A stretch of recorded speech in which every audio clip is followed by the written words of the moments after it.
كدغيسا راديو حريو wararka iyo warbixinadii u dambeeyay faalooyin iyo barnaamijyo xiiso leh راديو حريو codka shacabka ogaadeenaya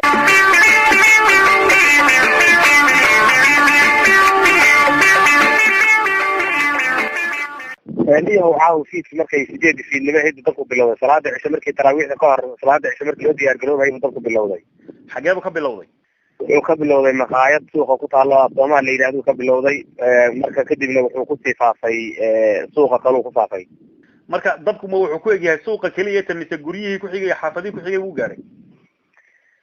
waxay ahayd kolka hore suuqa bartankiisa ka bilaabatay oo suuqa bartankiisa meel aan xaafad ahayn buu ka bilowday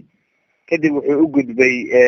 bakaaradii waaweynaa ee ganacsiga jumladii tafaariiqda u gudbay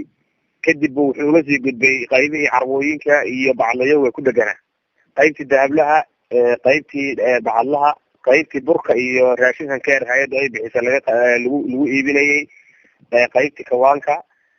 qaybtii khudaarta masjid weynaa u dhawaa oo jaamic ahaa iyo meelaha hadda u dambeeyay gubanayay secondarygii iyo meelahaas oo dhan hay'ad TTC la yiraahdo iyo handicap international iyo hay'adahaas oo dhan way gubanayaan caawa hadda sidii gubanayaan qaybna caawa nama badbaadin waxaan dhihi karaa magaalada bilkuliya 99% hadda way guban tahay ganacsiga magaalada lafdhabarta u ahaa oo aad iyo aad u ballaaran ku fadhiyay wax dabdamis aha oo ama xagga dawladda Kenya ka socda ama dadku ay damiyeen oo ay dabkii xakameeyeen ma jira absolutely walaalo wax haba yaraatee la damiyay ma jiro iyo wax u yimid midna ma jiro runtii xilli laga kala maqan yahay oo Ramadaan oo dadku ay xaafadaha kala jiraan bay ahayd dabkii kacay markii lagu soo ordayna xilli uu gacanta ka baxay bay noqotay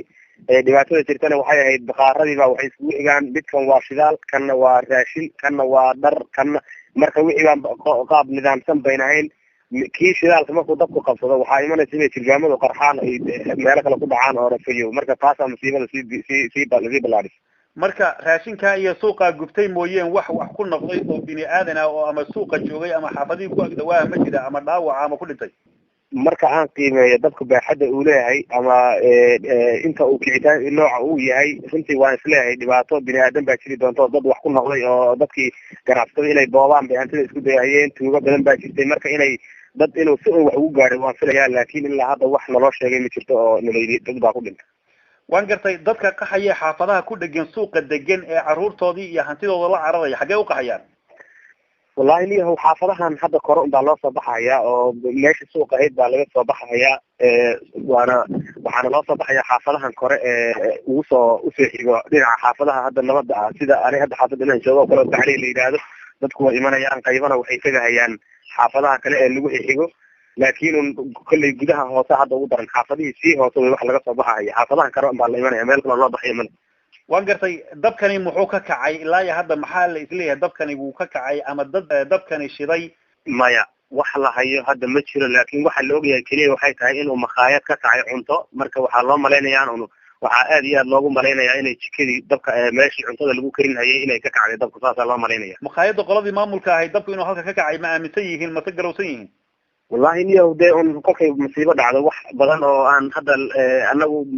meesha waxa lagu anfariiro lagu yaacay suuqii iyo sidii dadka loo damin lahaa iyo sidii wax loola bixi lahaa wixii lala bixi karo laakiin way yar tahay xogtaan hayna runtii aad bay u xadidan tahay laakiin ilaa hadda wax dawladoo timid ama wax meesha kasoo wardoonay ma jiraan dhihi karaa bilkuliya dadkii shacabka ahaa iyo waxaa isku soo haray dadkii intii wax hadaysay iyo intii wax laga xadahayeen baa meesha joogtay oo hantida way gubanaysaa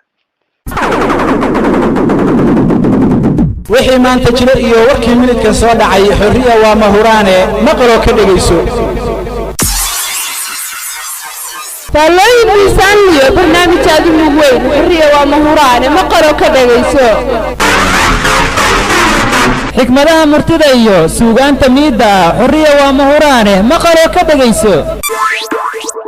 dadku waa mahadsheen weliba waa ka maqsuudeen raadiyo xorriyo codka